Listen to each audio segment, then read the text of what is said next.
Let me start with Taimur Jhagra Saab. Wheat scandal. Of course, the PTI feels that it is a God-sent scandal. It is something which is now growing in size. It doesn't seem to be subsiding at all.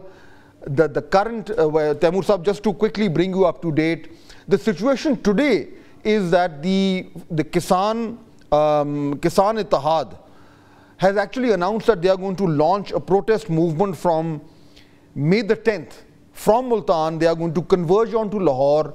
They're going to they say that this protest movement is going to spread across the rest of the country, and they will not stop till their demands are met, because they are facing unbelievable kind of economic pressures. So how do you look into this, Taimur Saab? What actually happened in your opinion? So we don't certainly look at it as a godsend. It is unfortunate. It is exceptionally unfortunate.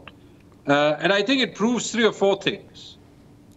You know, the caretaker government that was brought in to show that technocrat governments work and can decide differently.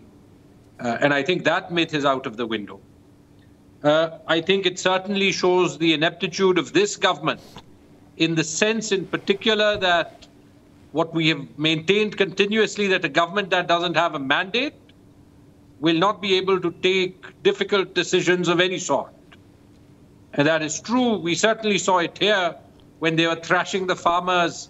They're unable to procure the wheat, and they're going to launch some form of inquiry blaming the caretaker government, and we know where all of this will head, precisely nowhere.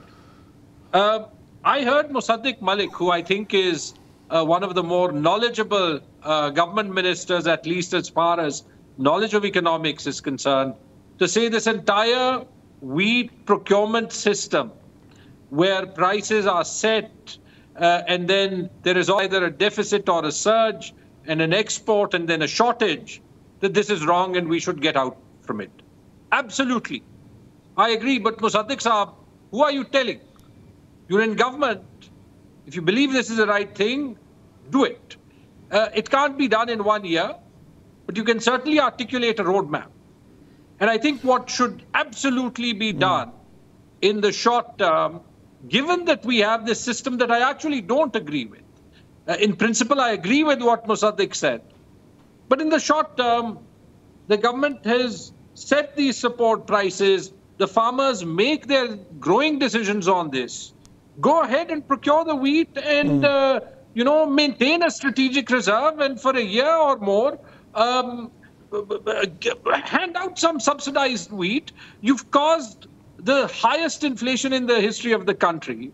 So at least, you know, have the aptitude to solve these immediate crises as they come. The last thing I just say, Fahd, is that every crisis like this, all it proves is that until we get to political normalcy, and that requires all political actors, starting with Imran Khan, to be out in the political battlefield and not in jail, we will stumble from crisis to crisis, and the elusive goal of political and economic stability will... So basically,